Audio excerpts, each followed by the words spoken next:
Bonjour à toutes et à tous et bienvenue à ce webinaire Comment bien préparer sa retraite en situation de handicap. Nous sommes quatre aujourd'hui pour animer cette séance. Auréline Bonjour.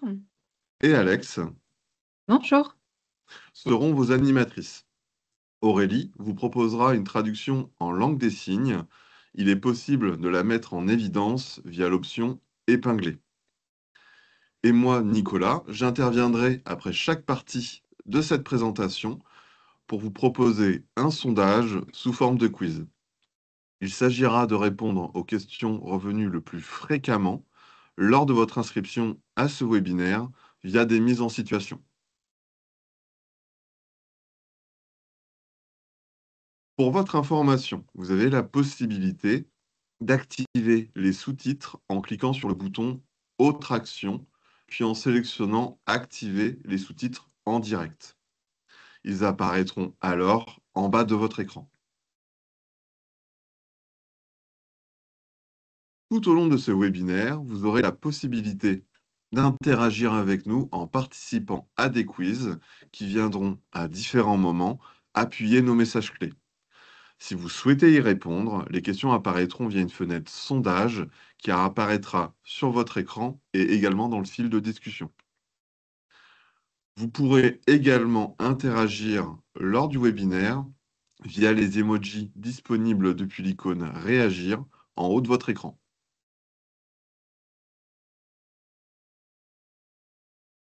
À la fin de la réunion, vous recevrez un mail de notre part qui vous renverra vers le replay de ce webinaire. Nous vous remercions par avance de répondre à notre enquête de satisfaction qui vous sera transmise via un QR code en fin de présentation. En effet, vos retours sont importants et nous permettent de mieux répondre à vos besoins. Le replay de cette présentation avec sous-titres sera également mis à disposition d'ici quelques jours sur ce même espace d'information.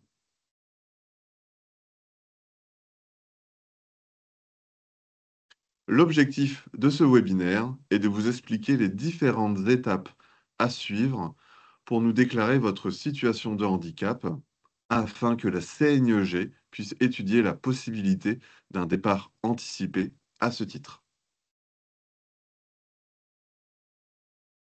Durant l'heure qui vient, Auréline définira dans un premier temps les notions importantes, puis Alex abordera la nécessité de contacter la maison départementale des personnes en situation de handicap et la transmission de vos justificatifs à la CNEG.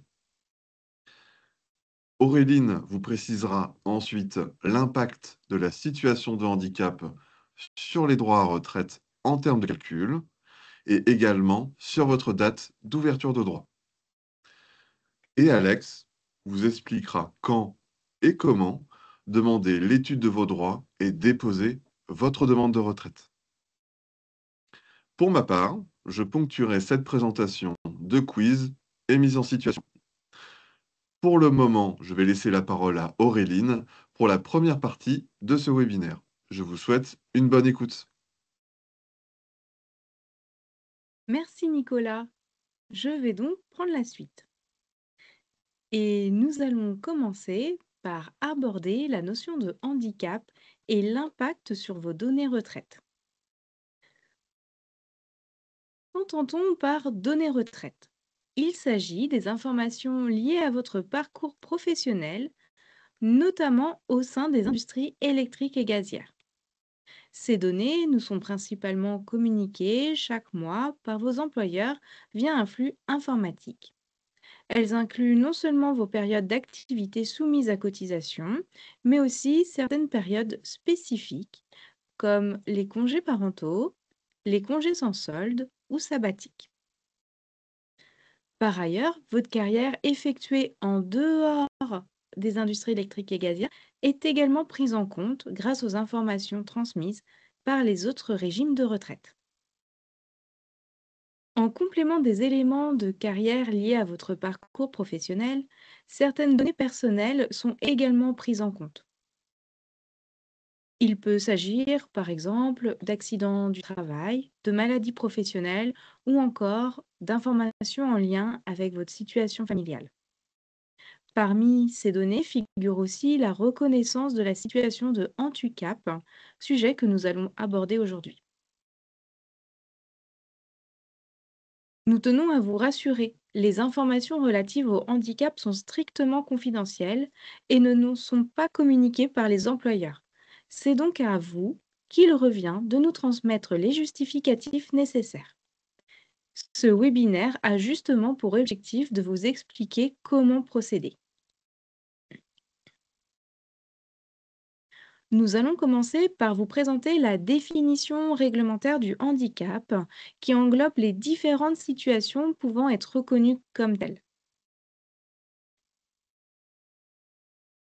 Il s'agit de toute limitation d'activité ou de restriction de participation à la vie en société qui est subie par une personne en raison d'une altération substantielle, durable ou définitive d'une ou plusieurs fonctions qui peuvent être physiques, sensorielles, mentales, cognitives ou psychiques d'un polyhandicap ou d'un trouble de santé invalidant.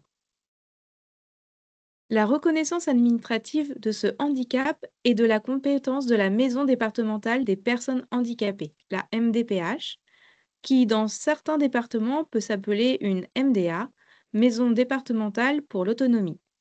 Donc en fonction de votre département, que vous pourrez avoir soit une MDPH ou une MDA qui auront des missions sensiblement identiques. Il ne faut pas confondre le handicap avec l'invalidité. Cette dernière se traduit par une perte totale ou partielle de la capacité à poursuivre une activité professionnelle. Elle peut donner lieu à l'attribution d'une pension d'invalidité. Le handicap n'est pas non plus à confondre avec l'accident de travail ou la maladie professionnelle.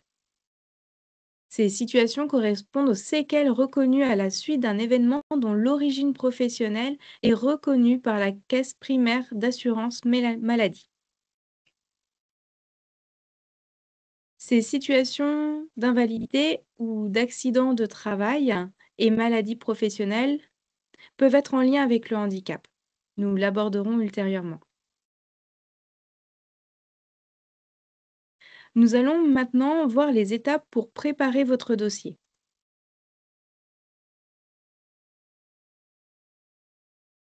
La première étape, qu'une grande partie d'entre vous a sûrement déjà réalisée, c'est de contacter la MDPH ou la MDA afin de faire reconnaître le handicap et éventuellement faire définir un taux d'incapacité. La deuxième étape est de nous informer de votre situation en envoyant vos justificatifs. Alex vous détaillera comment faire cela. Je reviendrai par la suite pour aborder l'impact sur vos droits et l'estimation de votre retraite. Et enfin, Alex nous reparlera des démarches de demande de retraite. Et d'ailleurs, je vais lui laisser la main pour la suite de cette présentation.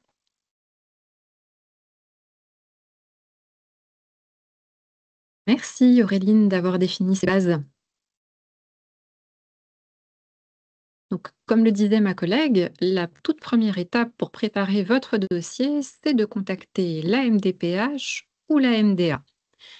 C'est auprès de ces organismes que vous devez demander la reconnaissance de la qualité de travailleur handicapé, RQTH, et l'évaluation de votre taux d'incapacité.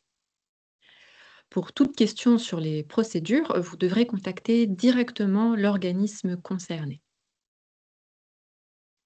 Afin de faire reconnaître vos droits et pour obtenir une notification du taux d'incapacité, vous devrez demander la carte de mobilité inclusion, CMI, mention invalidité, ainsi que l'allocation adulte handicapé, AAH.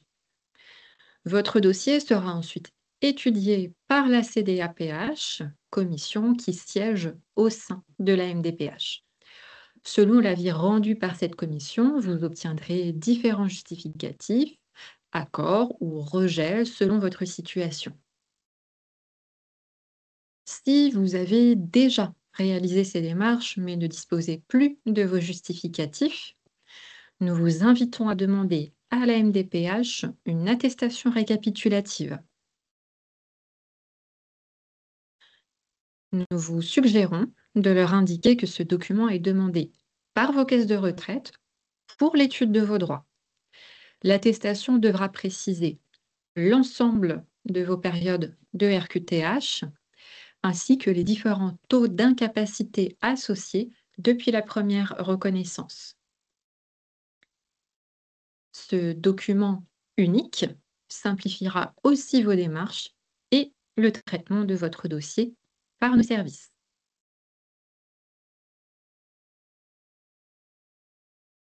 L'étape suivante est de nous envoyer ces justificatifs. Nous vous rappelons que votre employeur n'est pas habilité à nous les fournir. Si vous les avez déjà transmis à votre entreprise, il faudra tout de même nous les faire parvenir. D'ailleurs, cette confidentialité s'applique aussi à la CNIEG, qui ne transmettra pas les informations relatives à votre handicap à votre employeur ou tout autre organisme.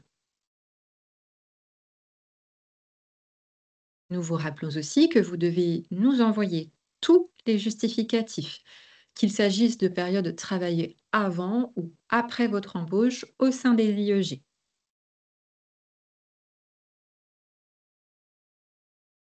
Nous vous recommandons de les déposer directement sur votre compte personnel sur le site cnieg.fr. Si vous ne vous êtes jamais connecté, vous aurez la possibilité de vous inscrire en utilisant l'option Créer mon compte que vous voyez en bas à gauche de l'écran de connexion. En cas de perte de vos identifiants, vous pouvez également cliquer sur la mention J'ai oublié mon mot de passe. Si vous rencontrez des difficultés pour accéder à votre espace, nos équipes pourront vous accompagner dans les démarches. Une fois connecté, la rubrique Un document transmettre sera directement accessible sur la page d'accueil de votre compte.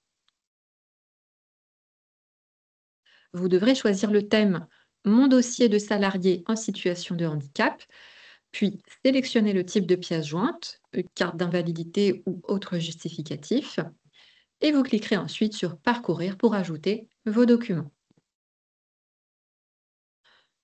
Notre site permet d'envoyer jusqu'à 5 pièces à la fois. Si vous en avez davantage, vous devrez attendre le lendemain pour renouveler la démarche. Vous pouvez aussi rassembler des documents de même nature en un seul et même fichier.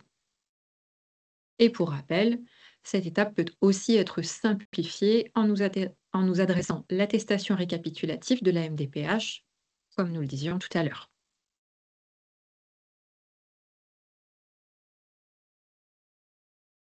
Si vous le souhaitez, il est aussi possible de nous envoyer les documents par voie postale. Notre adresse apparaît d'ailleurs en bas à droite de l'écran. Et si vous choisissez cette voie, veillez à nous indiquer votre numéro de sécurité sociale.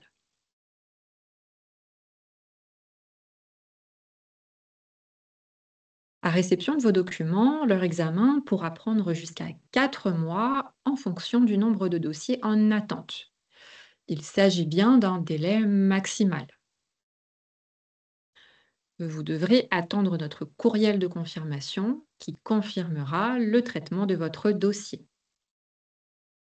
Il vous précisera les périodes prises en compte, l'impact sur vos droits retraite et les éventuelles démarches complémentaires. Ce courrier sert à certifier la prise en compte de votre situation de handicap par nos services. Ces informations n'apparaîtront pas sur votre espace en ligne. Toutefois, rassurez-vous, elles seront bien enregistrées dans notre système d'information. En cas de doute, il vaut mieux nous poser la question plutôt que de renvoyer vos justificatifs.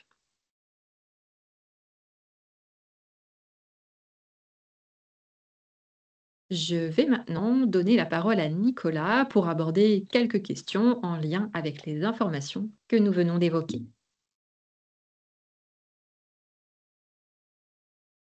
Merci Alex. Voici une première mise en situation pour illustrer une question qui revient régulièrement. Donc, comme indiqué tout à l'heure, je vais vous transmettre le premier sondage que vous devrez voir apparaître sur votre écran prochainement. Voilà. Donc, j'ai transmis mes justificatifs de handicap à mon employeur. Il n'est donc pas nécessaire de les transmettre également à la CNEG. Est-ce vrai ou faux? Donc, je vais vous laisser le temps d'y répondre. Normalement, il ne devrait pas avoir trop de problèmes sur cette question-là.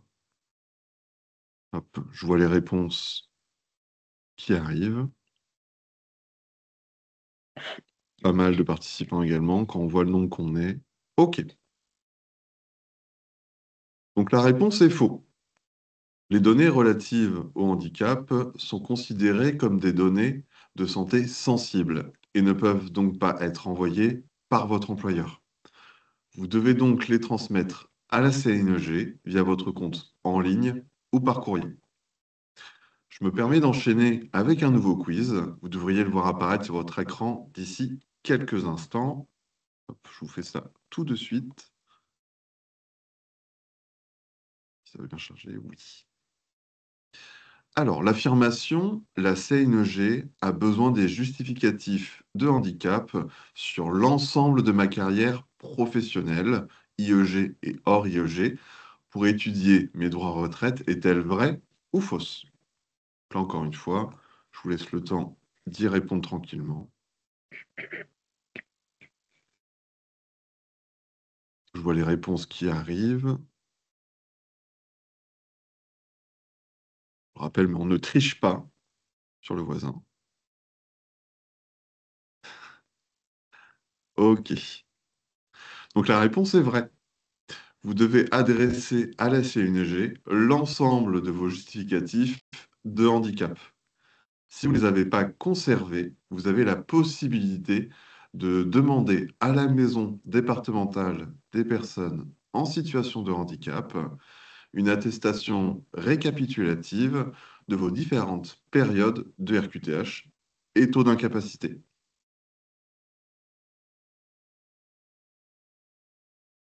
Une autre piste, si vous avez perdu ces documents, c'est votre employeur. Dans certains cas, vous aviez alerté votre employeur sur cette situation. Il est donc possible qu'il détienne une copie de ces reconnaissances. Et voici le dernier sondage de cette première partie que je vais vous transmettre tout de suite. Voilà. Donc, je possède une carte mobilité inclusion. Est-ce équivalent à la reconnaissance d'un taux d'incapacité égal ou supérieur à 80%, vrai ou faux? À nouveau, je vous laisse le temps d'y répondre. Je vois les réponses qui arrivent. C'est un peu plus mitigé que sur les premières questions. Et là, c'est de plus en plus de réponses qui arrivent. Je vous laisse encore un petit peu de temps. De toute façon, on a le temps. On a 1 heure. On peut rester toute l'après-midi ensemble si vous voulez, mais il faudra qu'on meuble. OK. Donc la réponse est faux. Seule la carte mobilité inclusion invalidité vaut reconnaissance d'un taux de 80%. Les autres cartes mobilité inclusion ne valent pas reconnaissance d'un taux spécifique, sauf si bien sûr, si c'est mentionné sur la notification. Je vous remercie pour votre participation, parce que je vois que vous avez été beaucoup à participer, et je vais laisser la parole à Auréline pour la suite de cette présentation. Merci beaucoup, Nicolas. Nous allons désormais passer au point suivant. Quels sont les impacts de votre situation de handicap sur vos droits à retraite? La situation de handicap peut impacter la date d'ouverture de droit, c'est-à-dire la date à laquelle vous remplissez les conditions pour partir en retraite et également le montant de votre future pension. Commençons par le premier effet du handicap sur la retraite, la date d'ouverture des droits. Sans dispositif particulier, le départ à la retraite s'effectue à l'âge légal, relevé progressivement jusqu'à 64 ans. Certaines personnes peuvent toutefois partir plus tôt selon leur carrière, leur situation personnelle ou familiale. Et dans le cas du handicap, cette anticipation est possible à partir de 55 ans sous certaines conditions.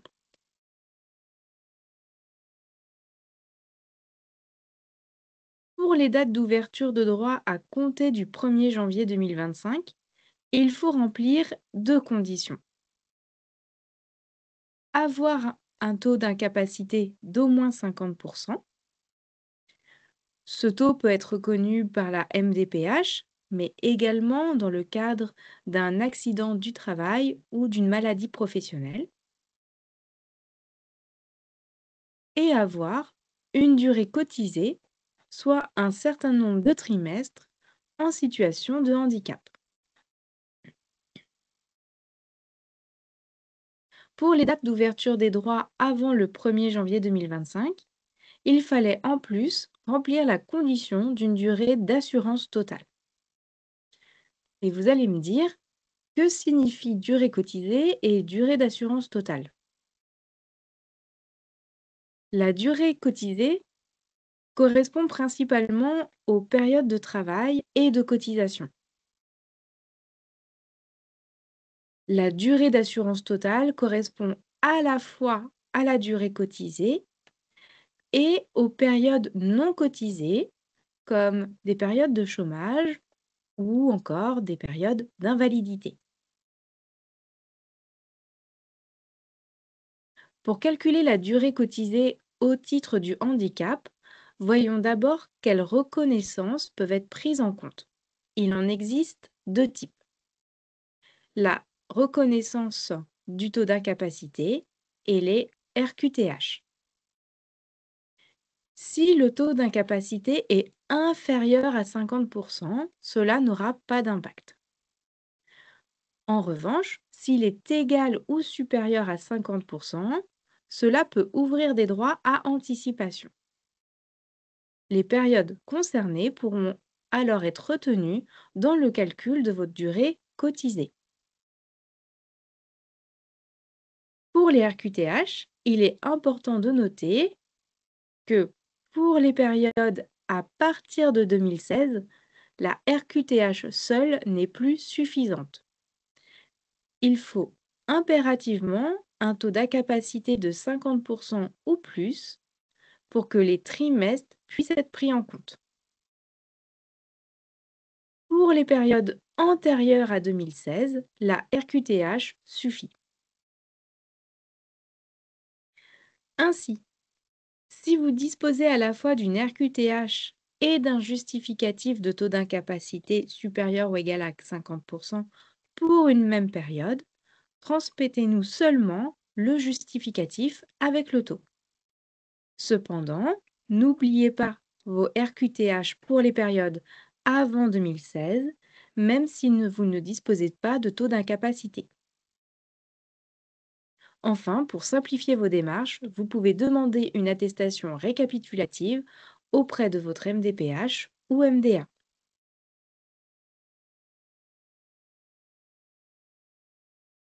Parlons désormais des durées en situation de handicap. Comme vous le voyez à l'écran, pour partir à compter de 55 ans, il vous faudra environ 27 à 28 ans en situation de handicap. Pour un départ à compter de 59 ans, il faudra environ 17 à 18 ans.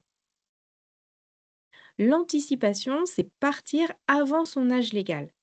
Il faudra donc atteindre le nombre d'années requis avant celui-ci. À titre indicatif, vous pouvez retrouver les durées requises avant réforme sur la partie gauche de l'écran. Elles étaient plus importantes. Et pour bien expliquer tout ça, je vais laisser la main à Alex qui va nous donner un exemple. Merci beaucoup Auréline et je me permets une petite, précision, par rapport à cette interlude. J'ai vu quelques mains levées parmi nos participants. Alors il se trouve qu'on est sur un format de webinaire où il y aura pas de possibilité d'échange, mais nos services, resteront disponibles pour répondre à vos questions particulières, par téléphone, ou, par mail bien entendu.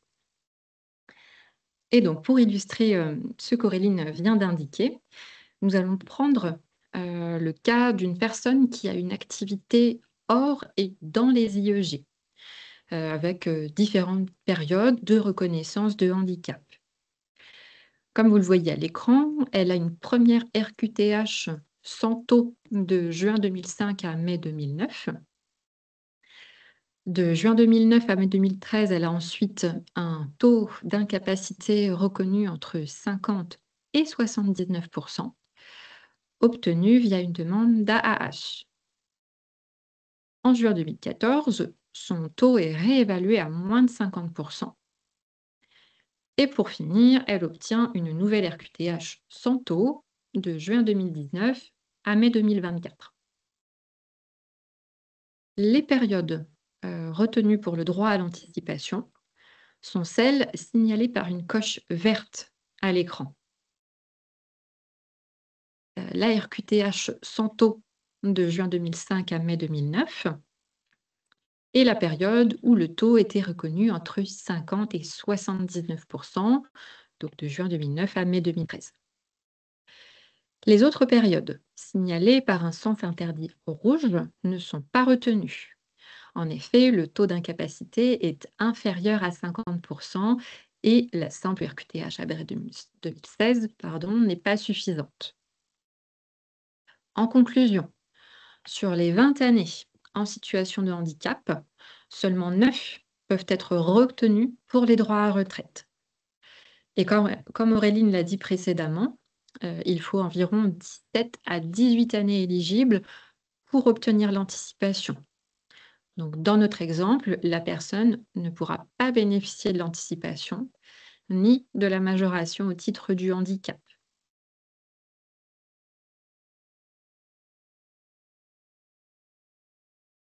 Si les données étaient réévaluées, il faudrait que la personne nous en informe et qu'une nouvelle étude soit réalisée par nos services. Et maintenant qu'on a vu ce cas particulier, je vais laisser Auréline reprendre la main. Merci Alex pour cet exemple pertinent. On a vu comment le handicap pouvait permettre un départ anticipé. Regardons maintenant comment il peut influencer le montant de votre pension.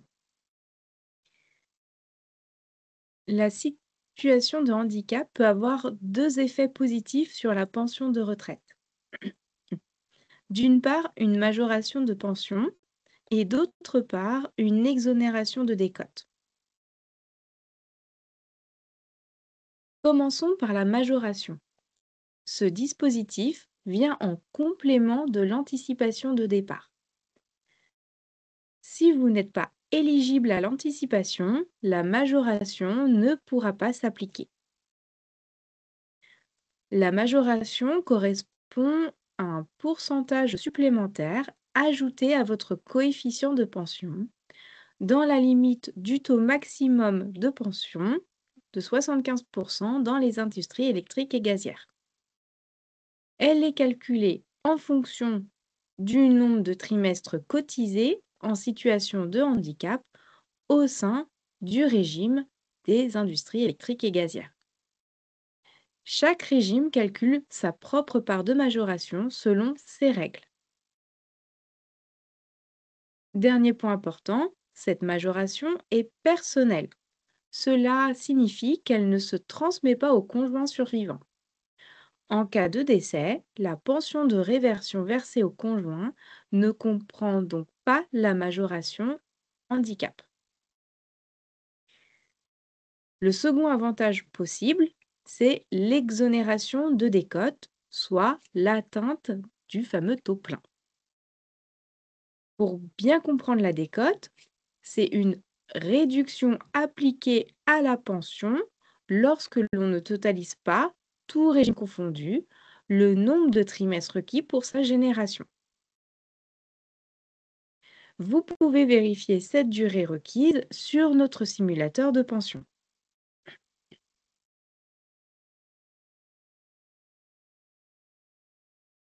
Si vous êtes éligible à l'anticipation handicap, vous serez automatiquement exonéré de décote. Bonne nouvelle, aucune démarche supplémentaire n'est nécessaire. Si vous ne remplissez pas les conditions d'anticipation, tout n'est pas perdu. Au sein des industries électriques et gazières, si vous avez un taux d'incapacité reconnu d'au moins 50% valable à la date de votre départ en retraite, vous pouvez tout de même être exonéré de décote. Donc, n'oubliez pas de nous transmettre vos justificatifs si votre taux d'incapacité est de 50% ou plus au moment du départ. Et pour mettre en pratique tout ça, et surtout vérifier si vous avez bien suivi, je passe maintenant la main à Nicolas pour un temps de questions-réponses.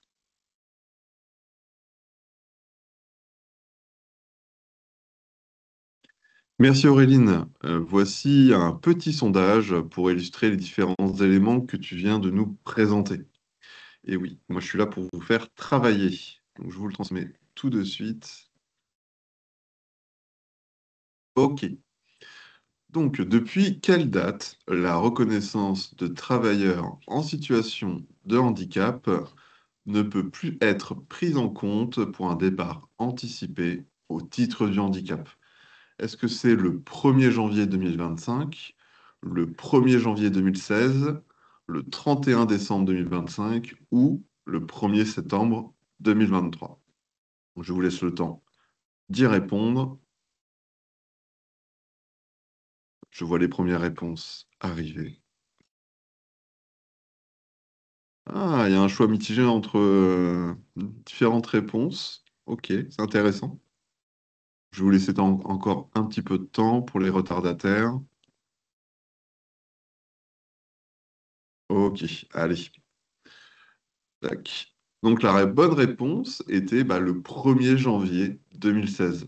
En effet, depuis cette date, les justificatifs de RQTH ne sont plus pris en compte pour l'étude de vos droits au titre du handicap. En effet, vous devez justifier d'un taux d'incapacité permanente d'au moins 50%. Toutefois, tous vos justificatifs de RQTH valables avant le 31 décembre 2015 seront acceptés dans les durées exigées. Je vais maintenant vous proposer un autre sondage sur une question qui est revenue régulièrement. Je vous le transmets tout de suite. Voilà. Donc, je pars à la retraite dans quelques mois et je viens d'obtenir la reconnaissance d'un taux d'incapacité permanente de 50%. Il est important de le signaler à la CNEG, vrai ou faux. Encore une fois, je vous laisse le temps d'y répondre. Là, normalement, ça ne devrait pas poser de problème, je pense.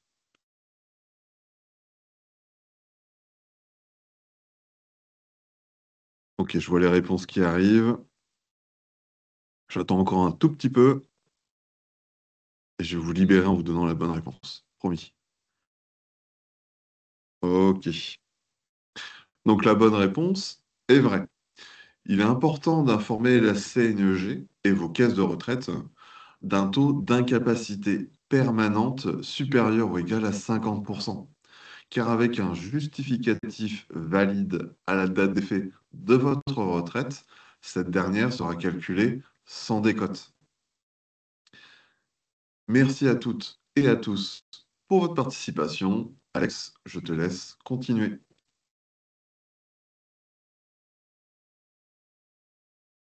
Merci Nicolas pour ce temps de quiz. Nous allons maintenant passer à la partie suivante, comment être informé de l'impact sur votre retraite des dispositifs que nous venons d'évoquer.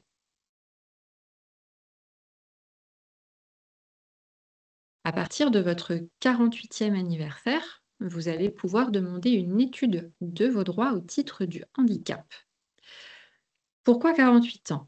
Eh bien, comme vous le savez peut-être, certaines entreprises ont des aménagements de fin de carrière qui peuvent prendre effet jusqu'à 5 ans avant le départ en retraite.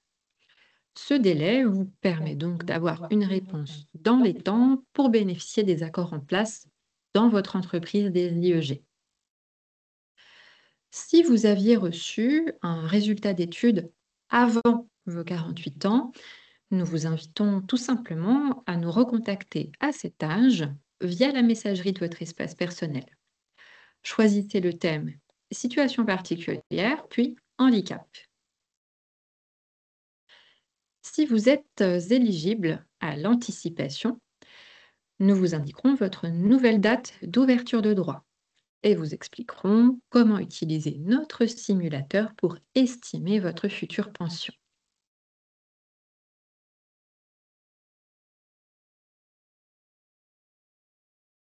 En l'état actuel, le simulateur ne prend pas par défaut les droits liés à la situation de handicap.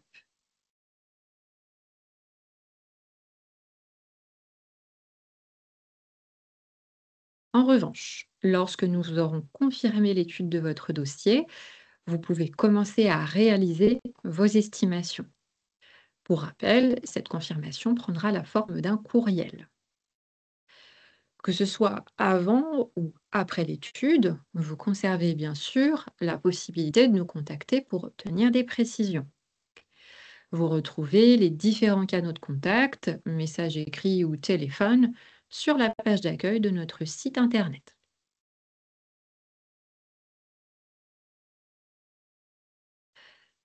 À présent, faisons le point. Nous avons vu les démarches auprès de la MDPH, l'envoi de vos justificatifs à la CNIEG et l'étude de vos droits par nos services. Si vous êtes éligible, l'étape suivante sera la demande de retraite.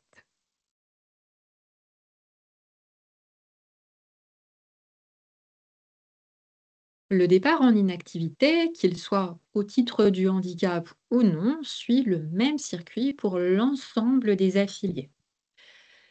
Vous devrez accéder au service Ma retraite ferme ma demande sur cnieg.fr. Au sein des industries électriques et gazières, cette démarche peut se faire jusqu'à 3 ans à l'avance et de préférence jusqu'à 6 mois avant le départ. Dans tous les cas, la demande de retraite doit impérativement être faite avant la date des faits, c'est-à-dire avant le premier versement de pension. La réglementation ne nous permet en aucun cas de rétroagir si vous réalisez cette démarche après le départ administratif. Notez également que lorsque vous informerez votre employeur, cela ne vaudra pas demande de retraite. Vous devrez obligatoirement et en parallèle déposer votre dossier auprès de nos services via la rubrique Ma retraite, faire ma demande.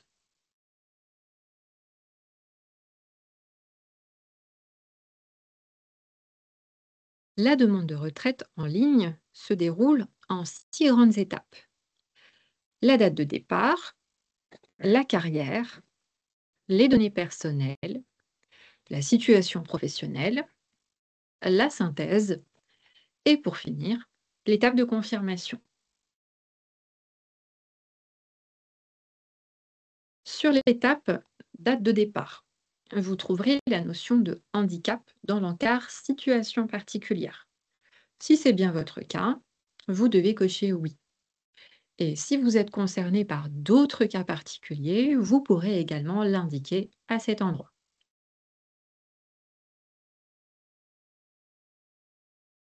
Pour information, quand vous cocherez la case agent en situation de handicap, on vous demandera un justificatif. Si vous avez déjà fourni vos documents, nous vous invitons simplement à retélécharger le dernier justificatif de handicap en votre possession.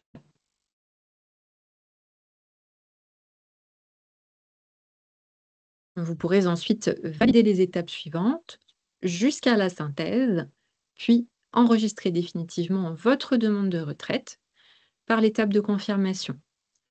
Celle-ci sera traitée 3 à 4 mois avant votre départ administratif.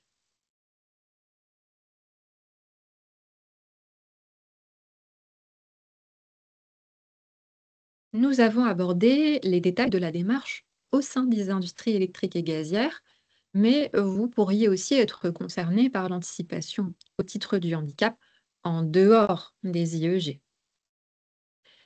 Il conviendra de faire vos démarches auprès de vos autres caisses de retraite. Nous vous recommandons de vous connecter au site info-retraite.fr via France Connect. Une fois sur votre espace personnel, vous pourrez consulter votre carrière hors IEG, mais aussi accéder aux coordonnées de vos différents régimes d'affiliation. L'étude d'un départ au titre du handicap doit être faite par chaque régime de base. Si vous avez par exemple été affilié à l'assurance retraite et à ses régimes complémentaires Agir Carco ou Ircantec, vous devrez demander l'étude à l'assurance retraite. Les complémentaires tiendront ensuite compte de la décision de ce régime de base. En cas de doute, n'hésitez pas à contacter directement les régimes concernés qui pourront vous tenir informé de l'état de votre dossier. Le site de l'Info-Retraite vous donnera également accès à une demande de retraite tout régime confondu. Cela vous évitera de devoir déposer plusieurs dossiers lors de votre départ.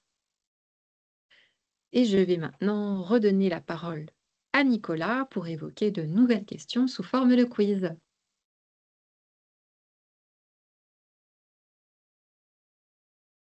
Merci Alex. Je vous propose maintenant de participer à un nouveau quiz que je vais vous transmettre tout de suite. Hop. Alors, voilà. Donc l'affirmation, je dois demander l'étude d'un départ anticipé au titre du handicap à toutes les caisses de retraite où j'ai cotisé. Est-elle vraie ou fausse? Ah bah, je vous laisse le temps de voter. Hop, moi aussi je suis en train de le faire du coup. Donc là, je vois les premières réponses qui arrivent. C'est assez tranché, effectivement. Ah, un peu moins maintenant. Ok, je laisse encore un petit peu de temps pour les retardataires. Ok, ça grimpe plus. Donc, je vais vous donner la réponse. Alors, je vous remercie d'avoir répondu. C'est en effet vrai. L'étude de l'anticipation au titre de la situation de handicap se fait organisme par organisme. L'étude réalisée par le CNEG concerne uniquement vos droits retraite acquis dans les IEG. Si vous avez cotisé à différents régimes de retraite, vous devez faire une demande auprès de chacun de ces régimes. Vous pouvez retrouver les informations ainsi que les coordonnées de ces derniers sur le site de l'info-retraite.fr. Je vais maintenant vous proposer un dernier quiz, promis, je vous laisse tranquille, que je vais vous transmettre tout de suite. Voilà. Alors, si je bénéficie de l'accord handicap auprès de mon entreprise, cela signifie-t-il que je peux prétendre d'office à un départ anticipé pour ma retraite des IEG? Encore une fois, je vous laisse le temps d'y répondre. Et donc, je vois les réponses qui arrivent. Encore une fois, c'est assez tranché. Et je patiente encore un petit peu pour les derniers, surtout qu'en plus, c'est la dernière question que je vous pose, donc je vous garderai un peu avec moi. Ok, allez, on y va. Donc la réponse est faux. Les modalités de cet accord concernent uniquement votre contrat de travail et sont gérées par votre employeur.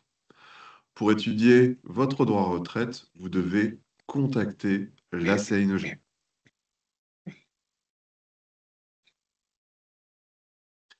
Nous arrivons à la fin de cette présentation. Vous avez à présent l'ensemble des informations pour bien préparer votre départ en retraite au titre du handicap. Comme l'a précisé ma collègue tout à l'heure, nous sommes bien évidemment à votre disposition pour tout renseignement.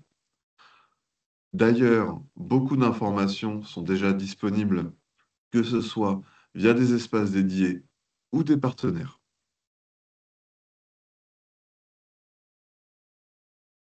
Au sein des IEG, tout d'abord, l'association Handicap Énergie, que certains d'entre vous connaissent peut-être déjà, met à disposition énormément de documentation via leur site internet handicapenergie.fr. Le site de la CNEG vous permettra de retrouver diverses pages d'informations sur la retraite, notamment via l'onglet Je m'informe sur la retraite, qui est accessible sur la page d'accueil. Vous avez également un onglet Réglementation particulier accessible en bas de la page d'accueil qui peut vous permettre de reconsulter le détail des critères d'éligibilité à l'anticipation au titre de la situation de handicap. En ce qui concerne le régime général, pour les nombreux agents qui ont une carrière au sein de ce régime avant de rejoindre les IEG, vous pouvez consulter le site de l'assurance-retraite.fr qui dispose de pages dédiées aux droits au titre de la situation de handicap. Enfin, comme évoqué précédemment, le site Info Retraite vous permettra de retrouver de nombreuses informations, dont notamment les coordonnées de vos autres caisses de retraite.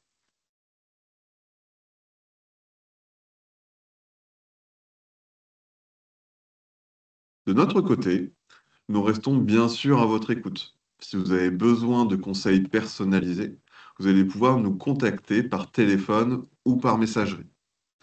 Vous retrouverez nos coordonnées à partir de la page d'accueil cneg.fr sur laquelle vous disposez d'un bouton Nous contacter tout en haut à droite. Vous avez la possibilité, par ce biais, de consulter à la fois nos coordonnées téléphoniques et les horaires d'ouverture, mais aussi de retrouver nos coordonnées postales et le lien d'accès à la messagerie, accessible via votre compte personnel. En complément, nous proposons une offre de webinaire que vous retrouvez via une page dédiée de notre site. Vous pourrez y consulter le replay de cette présentation, mais aussi visionner ceux qui ont déjà eu lieu. Pour compléter ces services, vous avez aussi la possibilité de demander un entretien individuel. Cet entretien permet de vous accompagner de manière personnalisée sur un créneau horaire dédié. Cette offre s'adresse aux affiliés proches de leur départ à la retraite. Dans le cadre de l'anticipation au titre de la situation de handicap, nous vous conseillons d'attendre d'avoir envoyé vos justificatifs et obtenu l'étude de vos droits avant de demander un entretien individuel.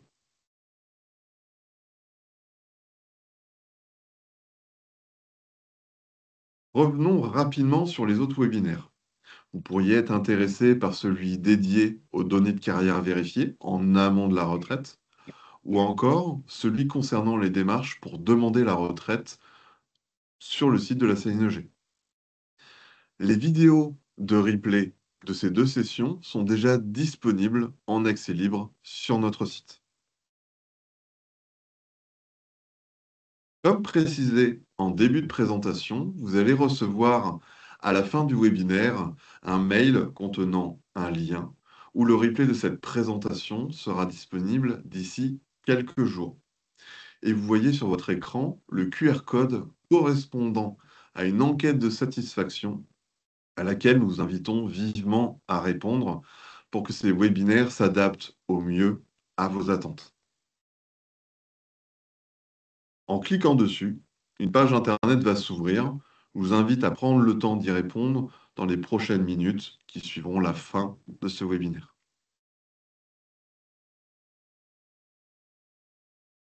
Merci à toutes et à tous pour votre participation et votre attention.